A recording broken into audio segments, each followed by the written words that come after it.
Cuando la ciencia y la conciencia se enfrentan, cierra los ojos. No por un momento simbólico, realmente cerca. Suspende el mundo que te rodea. Elimina luces, objetos, formas, rostros, y ahora ábrelos de nuevo. Todo lo que ves, todo lo que llamas realidad, ¿está realmente ahí? ¿O es que, de alguna manera extraña y perturbadora, este mundo solo se manifiesta porque lo estás observando? Esta pregunta no es nueva.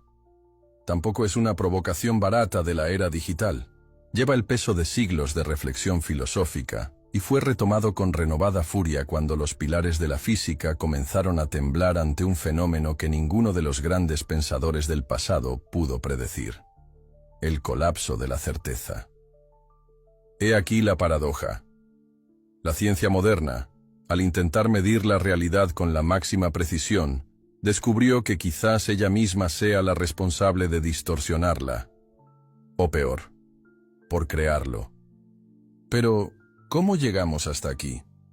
Durante mucho tiempo creímos que el universo era una máquina, un engranaje cósmico regido por leyes fijas, predecibles y racionales.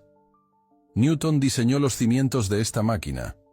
Einstein los amplió hasta los límites del espacio y el tiempo.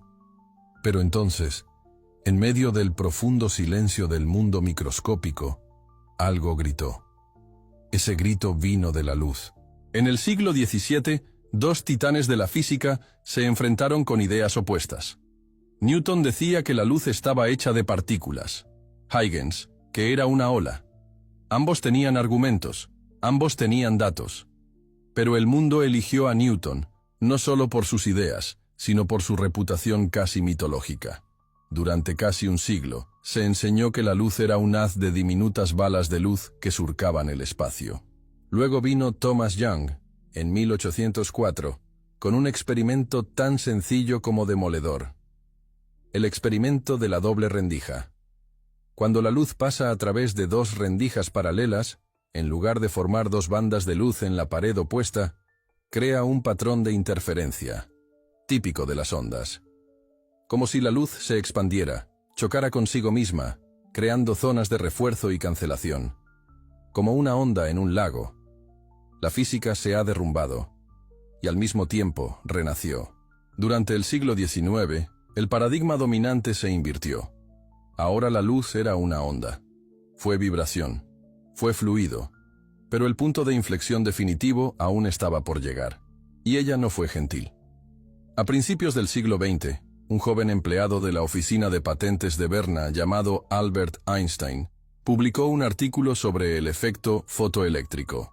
En él demostró que la luz, cuando incide sobre una superficie metálica, puede desprender electrones, pero solo si tiene la energía adecuada. Este comportamiento no tendría sentido si la luz fuera solo una onda.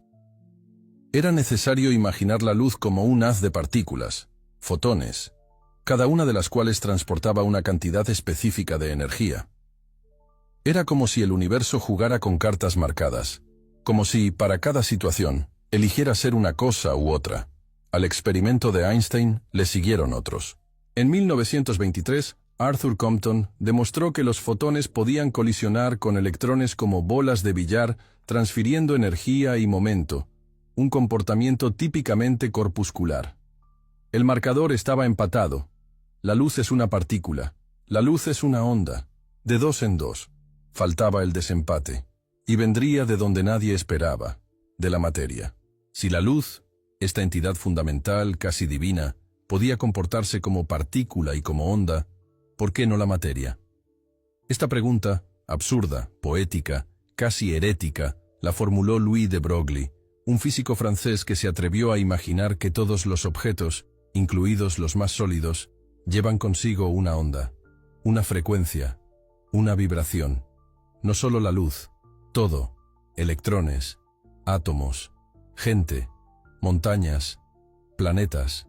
Y luego, como en un teatro cósmico donde las ideas se hacen carne, el experimento de Davison y Germer en 1927 confirmó la locura de Broglie. Sí, los electrones también producen patrones de interferencia. También son olas. El terreno de la realidad tembló. porque de repente todo lo que pensábamos como sólido, fijo, inmutable, todo, parecía estar tambaleándose en algún tipo de dimensión invisible. Ya no estábamos en un universo de piedras, estábamos en un océano. Pero este océano tenía reglas extrañas, porque una onda, por definición, no tiene una posición exacta, se propaga, ocupa varios lugares al mismo tiempo, no se la puede localizar. Sin embargo, el mundo que vemos está formado por objetos localizados. Una silla está aquí, no allí. En este punto del pulmón hay un átomo de oxígeno, no en aquel. Entonces, ¿cómo se convierte una onda en partícula? Esta era la nueva obsesión de los físicos. Si el mundo cuántico es fluido, ¿cómo se forma la rigidez del mundo clásico? Si todo es posibilidad, ¿cómo se forma la certeza? Las respuestas fueron escasas. Y donde no hay respuestas, surgen abismos. La mecánica cuántica, que nació entre 1925 y 1930, no fue solo una nueva teoría física, era una nueva ontología. No se limitó a describir el universo. Ella lo cuestionó. Werner Heisenberg propuso el principio de incertidumbre. Es imposible saber al mismo tiempo la posición exacta y el momento de una partícula. Esta no es una limitación del instrumento, sino del universo mismo. Como si la realidad, por naturaleza, fuera ambigua. Erwin Schrödinger intentó comprender las ondas que componen esta realidad y creó su famosa ecuación. ¿Pero qué representaba? ¿Una ola física, como las del mar? No. Un código matemático que expresaba dónde una partícula podría ser. No dónde ella estaba. La partícula entonces no fue en ninguna parte, hasta que lo observamos. Y ahí es donde aparece el abismo. El colapso de la función de onda. El momento en que la partícula, antes dispersada como una niebla de posibilidades, se asienta en una única realidad. Una posición, un valor, un evento. ¿Pero qué causa este colapso? Algunos científicos comenzaron a sugerir lo impensable, que fue la observación, es decir, la conciencia, la que colapsó la función de onda. Que el universo estaba esperando una mirada humana para decidir qué era real. Niels Bohr abrazó esta interpretación. Einstein lo rechazó ferozmente. ¿De verdad crees, le preguntó a Bohr, que la luna desaparece cuando no la miramos? Pero no había forma de evitarlo. Los datos parecían confirmarlo. En el experimento de la doble rendija, si se colocaba un detector para observar por qué rendija pasaba el electrón, el patrón de interferencia desaparecía. El electrón dejó de actuar como una onda. Se convirtió en una partícula. La realidad, cuando se observaba, cambiaba. ¿Pero significaba esto que la realidad no existía antes de ser observada? ¿O esa observación perturba el sistema? Las fronteras entre lo físico y lo filosófico comenzaron a disolverse. Los físicos buscaban nuevas explicaciones. Algunos hablaban de multiversos, otros de conciencia universal, y muchas de ilusión. La filosofía védica ha estado hablando de esto durante milenios. Llamó al mundo Maya una ilusión perceptiva, un teatro diseñado por la mente, un espejismo cósmico, y de repente, la física empezó a decir lo mismo. ¿Pero estábamos volviendo a la superstición? ¿O finalmente acercándonos a la verdad? Esta tensión, entre una realidad objetiva y una realidad creada por la percepción, se ha convertido en la nueva guerra santa de la física. Y no se ha resuelto. Al menos no todavía, porque hay una explicación. Existe una teoría que resuelve la paradoja sin recurrir a la magia, lo cual muestra cómo se forma la realidad sin depender de la conciencia, el alma o la voluntad. Pero para entenderlo, debemos profundizar aún más. Y ahí es exactamente donde nos lleva nuestro viaje a continuación, porque lo que le sucede a un electrón cuando nadie está mirando, podría revelar el secreto más oculto del universo. Cuando lo invisible toca la vida cotidiana para despertar, para cepillarse los dientes. Toma un café, vete a trabajar. Espere a que cambie la luz. Intercambia mensajes en tu celular. Elige qué almorzar. Piensa si responder o no a esa persona. Decide qué decir, qué ocultar, qué mostrar. Repetir gestos. Espere algo. Huir de algo. Y mientras tanto el mundo parece estable, sólido y digno de confianza. Pero, ¿lo es realmente? Porque todo esto, todos estos gestos aparentemente banales, ocurre dentro de un marco invisible. La idea de que hay un mundo ahí fuera, independiente de nosotros. Que las cosas están donde están, que son lo que son, y que simplemente las observamos, decidimos entre ellas, vivimos con ellas. Pero, como hemos visto, tal vez este marco sea una ilusión. ¿Qué pasa si el mundo que creemos habitar no es tan objetivo como imaginamos?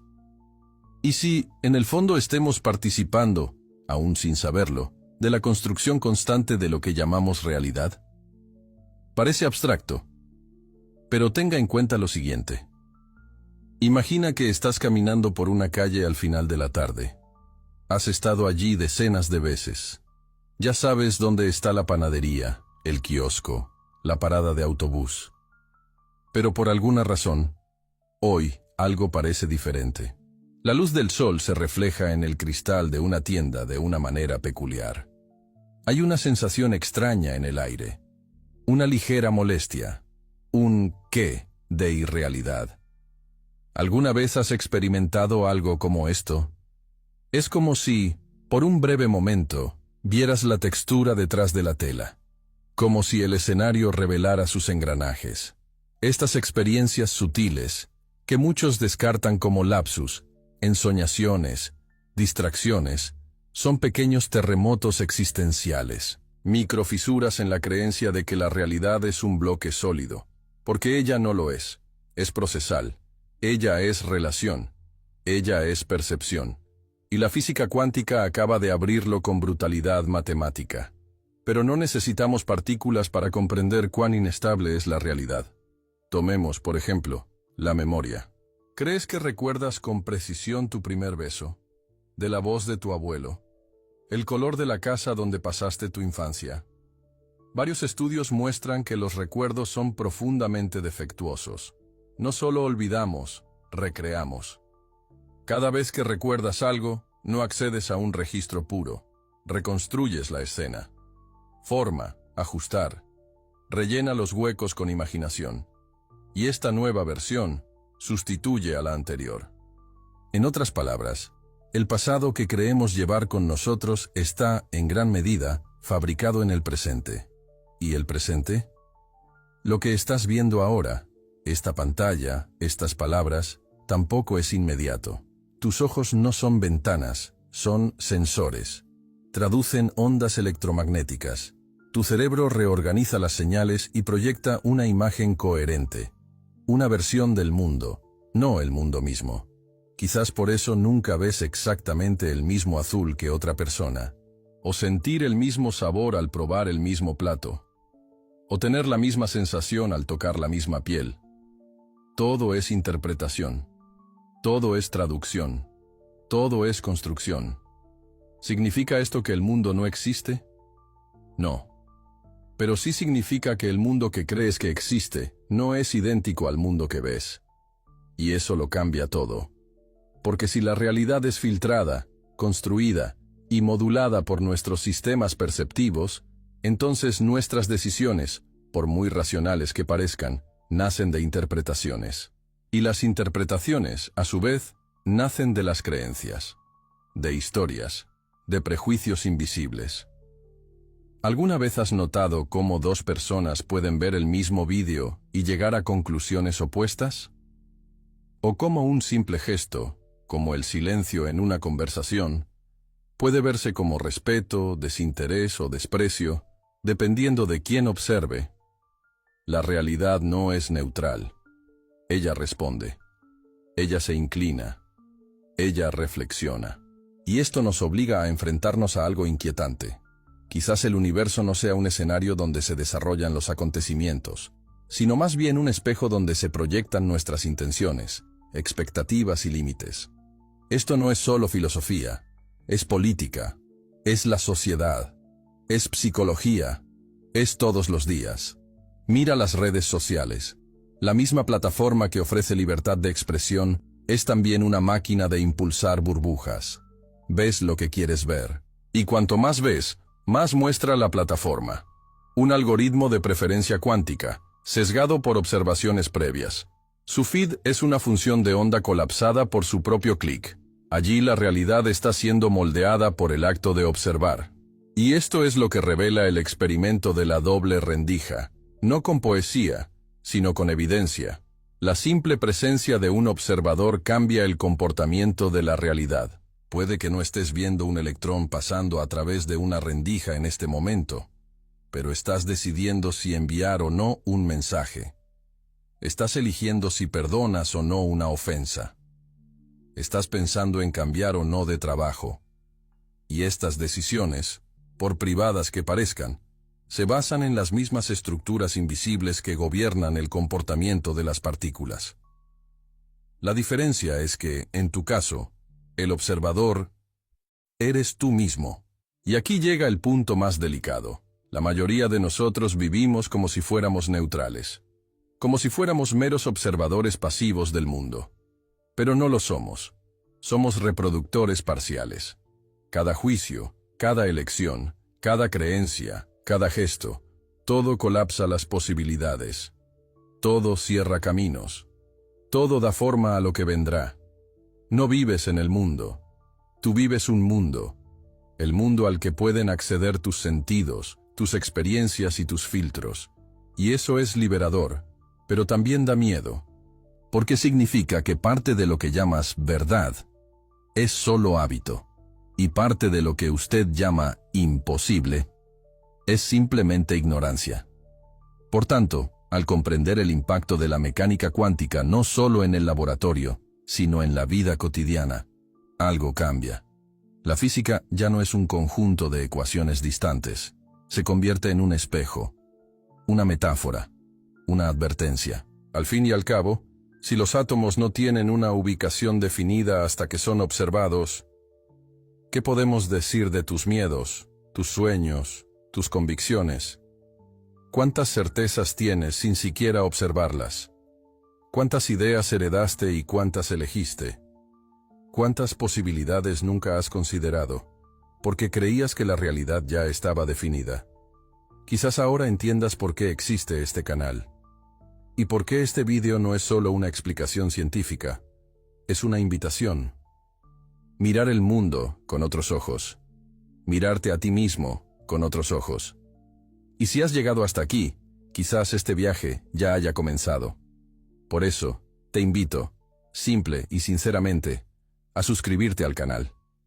No porque ayude a las métricas, sino porque quizás esta sea la forma más directa de mantener viva una llama que, en algún lugar dentro de ti, ya ha comenzado a arder. Y si este contenido te conmovió de alguna manera, dale me gusta al vídeo, no como un gesto automático, pero como alguien que deja una huella en un camino que quiere volver a recorrer. Y si algo en ti siente que esta conversación no debería terminar aquí, entonces tal vez sea hora de conocerlo. La mente del Creador. Es consciente el universo. Este no es un libro electrónico cualquiera. No fue escrito para ser leído. Fue escrito para ser vivido. Para continuar la excavación que inició este vídeo. Para profundizar en los dilemas que abordamos aquí, con más tiempo, más cuidado y más audacia. En él, exploramos las paradojas entre ciencia y espiritualidad, los límites entre materia y conciencia y los puntos ciegos de nuestra percepción. No como respuestas definitivas, pero como portales, como preguntas que, una vez formuladas, nunca se pueden dejar de formular. Si sentiste algo en ese video, extrañeza, inquietud, curiosidad, ruptura, entonces este libro es inevitablemente el siguiente paso. El enlace está en el comentario fijado a continuación. O, si lo prefieres, simplemente escanea el código QR que aparece ahora en pantalla. Pero recuerda, cuando abras este libro, no estarás simplemente leyendo. Entrarás en un territorio donde la realidad es menos una cosa dada y más una elección. Y eso lo cambia todo. El abismo entre el conocimiento y el ser. ¿Crees lo que ves? ¿O ves lo que crees? Esta pregunta a primera vista Parece un juego de palabras, pero esconde una grieta fundamental en la forma en que damos significado. La ciencia durante siglos intentó distanciarse de la subjetividad. Intentó borrar al observador del proceso, como quien limpia las huellas dactilares de su propia creación. Pero el experimento de la doble rendija y todas sus ramificaciones revelaron un hecho incómodo. Quizás el observador sea inseparable de la realidad que se manifiesta. El problema es que esto no se soluciona con consignas. Estamos hablando de una ruptura epistemológica, un cambio en la forma de conocer. Y todo sistema que se proponga comprender la realidad necesita afrontar este abismo. ¿Qué hacemos cuando lo que intentamos medir cambia porque se mide? Este no es solo un desafío técnico, es un dilema ontológico. Y si hay un punto de inflexión en la historia de la física, no es en ninguna ecuación, sino en el coraje de decir, no lo sabemos. Porque este no saber no es ignorancia, es poder. Es el reconocimiento del misterio como parte integral de la estructura del mundo. Y el misterio, aquí, tiene nombre: función de onda. La función de onda, en la ecuación de Schrödinger, no describe qué es algo, y sino más bien todo ese algo podría ser. Un electrón no está en un solo lugar, él tal vez en muchos. Es, por definición, posibilidad, superposición. ¿Pero qué es la posibilidad? Posibilidad es aquello que aún no ha sido, pero que podría llegar a ser. Y esto parece simple, hasta que recordamos que, según la física cuántica, la realidad solo decide lo que será en el momento en que se observa. Antes de eso, el electrón es un espectro, un conjunto de probabilidades, un no ser. Esto nos lleva a una frontera desconcertante. El mundo, en su nivel más profundo, no está hecho de cosas, sino de tendencias a ser. Ahora detente y piensa, ¿qué es más real? ¿Qué o qué podría ser? La metafísica clásica siempre ha priorizado el ser. La filosofía occidental ha construido siglos de razonamientos sobre la idea de sustancia, esencia, permanencia. Pero la física moderna parece empujarnos en la dirección opuesta. El fundamento de lo real es el llegar a ser, lo inestable, lo transitorio. Todos nosotros estamos hechos de posibilidades. Y esto tiene consecuencias que van mucho más allá del laboratorio. Porque si el mundo no está formado por entidades fijas, sino por ondas que colapsan al interactuar, entonces es necesario repensar todo nuestro vocabulario sobre la realidad. Las categorías con las que estructuramos la existencia, cuerpo, mente, tiempo, espacio, identidad, son, hasta cierto punto, aproximaciones aproximadas, mapas, no el territorio. Y quizás por eso resulta tan difícil pensar en el colapso de la función de onda sin caer en el misticismo. Porque viola la linealidad. Desafía el lenguaje. Aprieta la lógica hasta que cruje. Pero hay una alternativa, la de coherencia. A diferencia del colapso, que parece mágico, la de coherencia es un proceso físico y objetivo. Ocurre cuando un sistema cuántico interactúa con el entorno y pierde su coherencia, es decir, su capacidad de interferir. Las probabilidades no desaparecen, se dispersan. Se mezclan con tantas otras posibilidades que, en la práctica, se vuelven indetectables. La realidad clásica, entonces, no surge de la nada. Surge como un residuo, un resto de lo que fue posible, pero se vino abajo. Como una sinfonía interrumpida por una interferencia. Esta idea nos lleva a un territorio profundamente inquietante. Tal vez lo que llamamos realidad sea solo la resto de lo que pudo haber sido. Un rastro. El mundo entonces no sería una construcción afirmativa, pero una ausencia de alternativas. Lo que no podemos ver, medir o registrar, no desaparece. Simplemente se disuelve en un mar de posibilidades inalcanzables. Esto explica por qué los objetos grandes como las pelotas de tenis no presentan un comportamiento cuántico. No porque sean diferentes en esencia, sino porque su interacción con el entorno es tan intensa, tan caótica, que toda posibilidad de coherencia se destruye antes de que pueda ser percibida.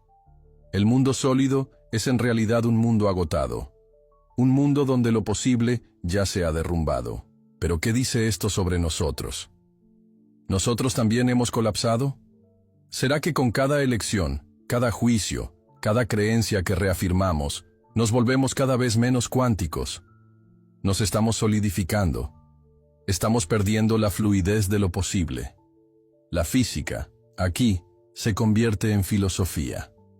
Porque pensar el universo como un campo de probabilidades es también pensar la vida como un campo de apertura, de incertidumbre creativa. Y la certeza, en este escenario, no es seguridad, es encarcelamiento. Quizás el error esté en desear la estabilidad de una partícula cuando la verdad de la existencia reside en la inestabilidad de la onda. Pero, ¿y si vamos más allá? ¿Qué pasa si la distinción misma entre onda y partícula es una ilusión? Experimentos recientes muestran que el comportamiento de la luz y de otras partículas depende no solo de la observación, sino también de la configuración del experimento mismo. En algunas versiones del experimento de doble rendija de elección retardada, el tipo de medición realizada después que la partícula ya haya pasado a través de las rendijas parece influir en la forma en que se comportó en el pasado. Léelo de nuevo. La elección hecha en el presente determina el comportamiento del pasado. Esto no es una metáfora. Estos son datos experimentales. ¿Cómo explicar esto? Hay varias interpretaciones. Multiversos. Realidades ramificadas. Variables ocultas. Pero todos ellos tienen algo en común. Una crisis en nuestro sentido del tiempo. Quizás el tiempo no sea una línea. Quizás sea una red o un campo. Quizás los acontecimientos no estén organizados en secuencia, sino en relación. Y quizás el presente no esté ligado al pasado, sino que lo contenga. Si esto es cierto, entonces nuestra experiencia del tiempo es solo una interfaz, un modo de lectura, como un software que traduce una arquitectura incomprensible en ventanas e iconos comprensibles. Pero ¿qué pasa si en algún lugar, más allá del alcance del lenguaje, el tiempo no pasa? ¿Y si todo ya pasó, pero aún no ha pasado, porque aún no se ha observado? Esta idea colapsa la linealidad, y con ello, el confort también se derrumba. Porque si el pasado puede verse afectado por el presente, ¿qué es entonces la causalidad? Si el observador altera lo observado, ¿qué es entonces la objetividad? Si el ser es posibilidad, ¿qué es entonces la identidad? En este punto del viaje, el espectador no tiene ningún otro lugar donde pararse. Y eso es a propósito. Porque solo cuando los cimientos se desmoronan, podrá surgir una nueva forma de ver. La ciencia no se compone solo de descubrimientos. Está hecho, sobre todo, de malestares, de asombro, de rupturas. Y la física cuántica es, en este sentido, la más incómoda de todas las ciencias, porque nos obliga a repensar no solo el universo, sino el lugar que ocupamos en él. Y quizás, al final, esta sea su función más radical, no explicar el mundo, sino de construir nuestra necesidad de explicación. La pregunta ya no es ¿qué es real?, sino más bien ¿por qué necesitamos tanto que sea estable? La búsqueda de certeza es una forma de miedo.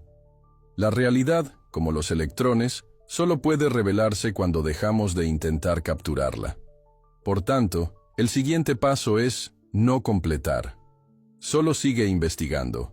Y la excavación nos lleva ahora a un nuevo territorio, donde las partículas no solo se comportan como ondas, sino donde el propio universo comienza a verse como un enorme campo de información enmarañado, donde la conciencia ya no es un observador externo, sino quizás una expresión del colapso mismo. Porque si lo real es una respuesta al observador, ¿quién después de todo observa al observador? Ecos de lo invisible. Cuando la realidad se niega a ser domesticada, era el año 1970. En un laboratorio de Alemania Occidental, un físico llamado Dieter See estaba llevando a cabo un experimento silencioso, invisible en los periódicos, ausente en los libros de texto, pero que poco a poco cambiaría la columna vertebral de la interpretación cuántica. See No buscaba una respuesta mística. No quería demostrar que la conciencia creó el universo. De hecho, quería justo lo contrario. Devolver a la física la sobriedad que había perdido tras el colapso de la función de onda, convertida en un mito popular. Y lo que propuso era simple, pero inquietante. La realidad clásica no surge porque la conciencia la mira, sino porque la información se disipa. Es el comienzo de la teoría de decoherencia cuántica. Un nombre que para muchos suena técnico, seco, poco interesante. Pero cuando se comprende, se convierte en el espejo más honesto que la ciencia nos haya ofrecido jamás. La decoherencia no elimina el misterio, simplemente lo desplaza. Ella afirma: el universo no es necesario de tu mente para existir, pero tampoco existe como una etapa de objetos independientes. Es una sinfonía que se desafina por sí sola, y es precisamente este desafinado lo que produce la ilusión de solidez. Piense en un coro. Todos los cantantes están afinados, sincronizados, cantando una sola nota. Pero a medida que entra más gente, las voces se superponen, surgen ruidos, y el patrón se rompe. La canción todavía existe, pero resulta imposible distinguirla entre el ruido. Esto es coherencia, y está sucediendo ahora, mientras lees estas palabras. Porque cada átomo de tu cuerpo interactúa con billones de partículas a su alrededor. Luz, temperatura, campos electromagnéticos, microfluctuaciones gravitacionales. Tu cuerpo no es una isla, él es un vórtice. Y este vórtice convierte constantemente la coherencia en ruido. Por eso no te comportas como un electrón. ¿Pero alguna vez se portó bien? En 1999, el mundo quedó brevemente intrigado por una noticia que pasó casi desapercibida fuera de los círculos académicos. Un equipo del Instituto de Física de Viena logró demostrar comportamiento ondulatorio en moléculas de fullereno, compuesto por 60 átomos de carbono. Un objeto grande, en comparación con los estándares cuánticos, y sin embargo, se comportó como una ola. ¿Cómo? Aislaron la molécula del medio ambiente, congelaron las interacciones externas, hicieron que el objeto olvidara el mundo que lo rodeaba, y como resultado, comenzó a vibrar con coherencia nuevamente. ¿Qué nos dice este experimento? Que la frontera entre el mundo clásico y el mundo cuántico no es un muro, es una cortina, y este telón se puede cruzar, siempre y cuando podamos reducir el ruido, la fricción, la memoria.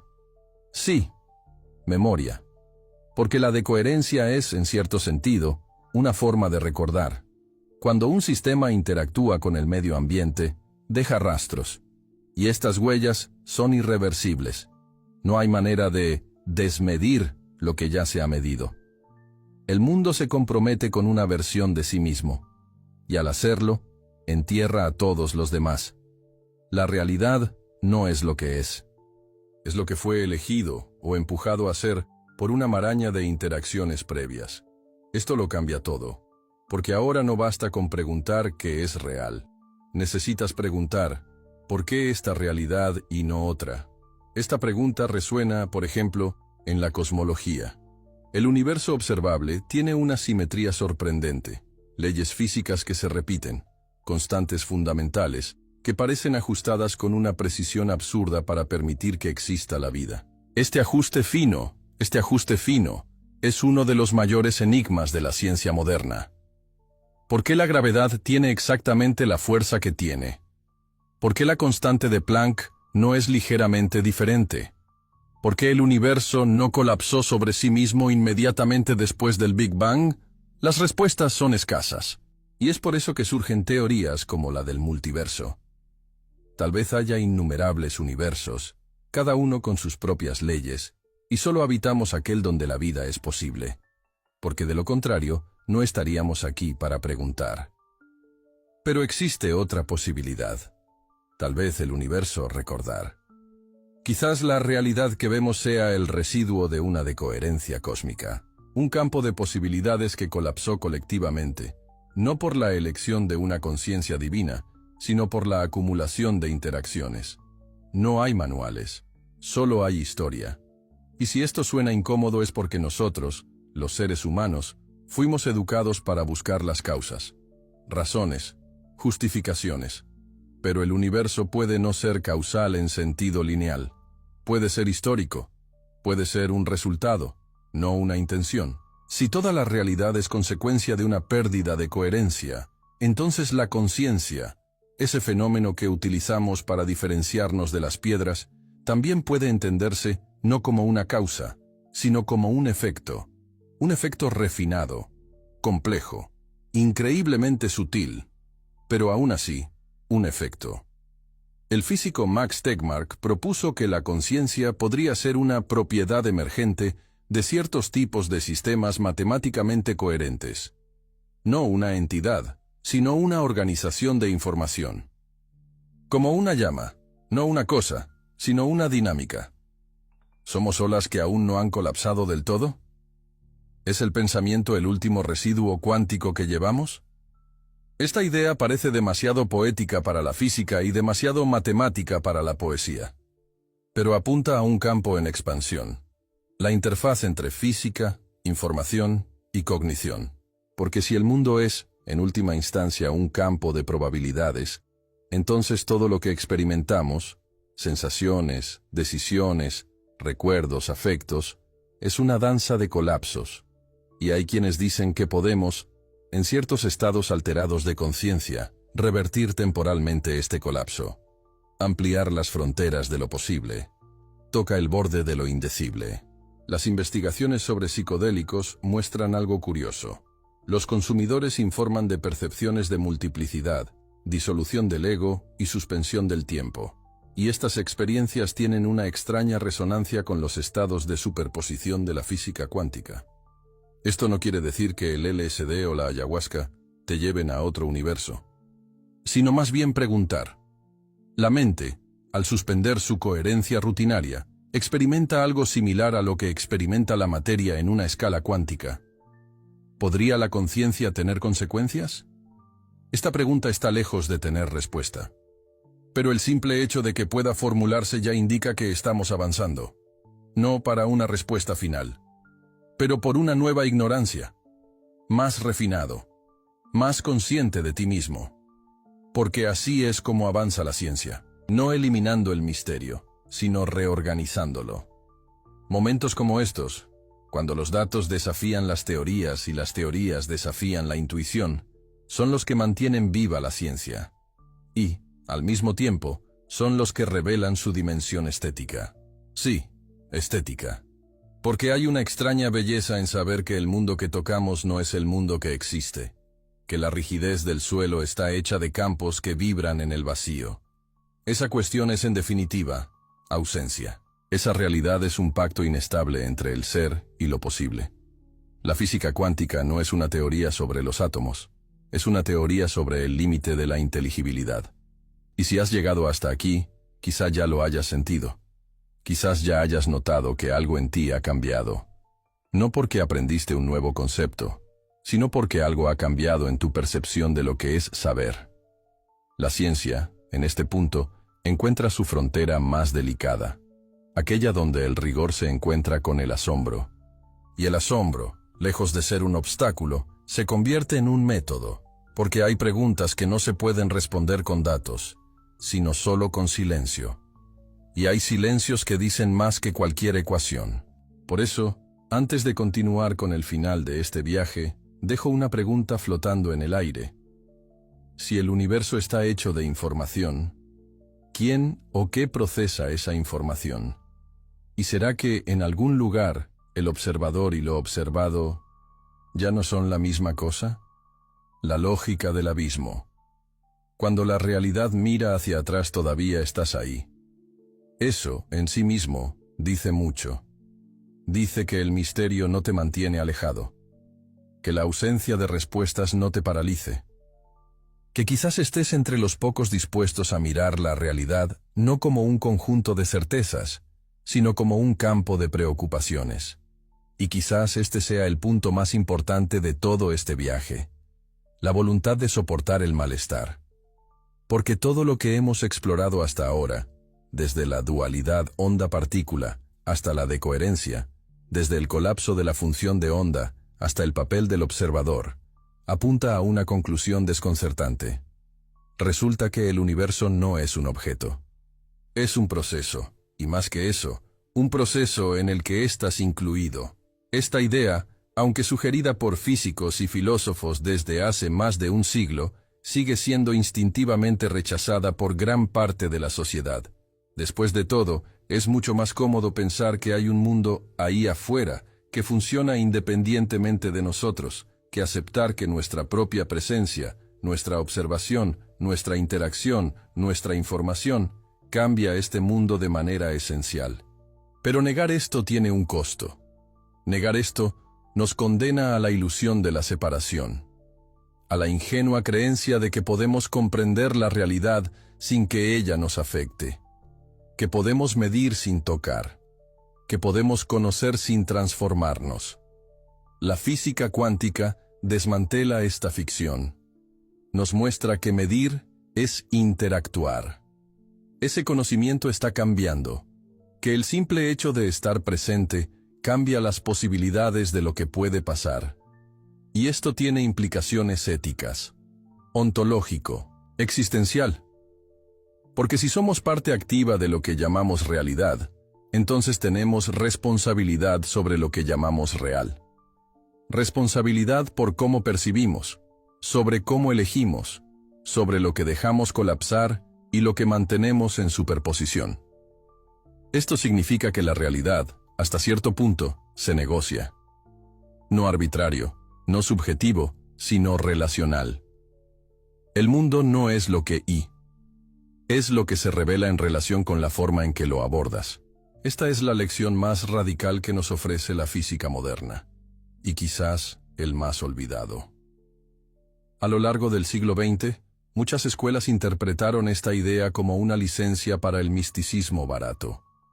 Tú creas tu propia realidad, decían, como si la conciencia fuera un pincel cósmico que pinta el mundo a voluntad. Pero lo que la ciencia ha demostrado es algo mucho más profundo y mucho más exigente. No se crea el mundo con el pensamiento, pero el mundo responderá a la forma en que lo observas. Esto no es magia, es mecánica. Y es exactamente por eso que la realidad es a la vez tan estable y tan frágil. Porque es una síntesis del sistema con el entorno, de la partícula con el campo, del observador con lo observado. No somos los autores de la realidad. Somos tus cómplices. Pero aquí aparece una nueva capa. Porque si la realidad surge de la relación, entonces la forma en que nos relacionamos con ella determina el tipo de realidad que emerge. ¿Y qué pasa con la forma en que lo tratamos hoy? Vivimos en una cultura que premia lo superficial. Eso valora la certeza instantánea, lo cual pretende que todo se pueda explicar en 3 viñetas y un gráfico animado.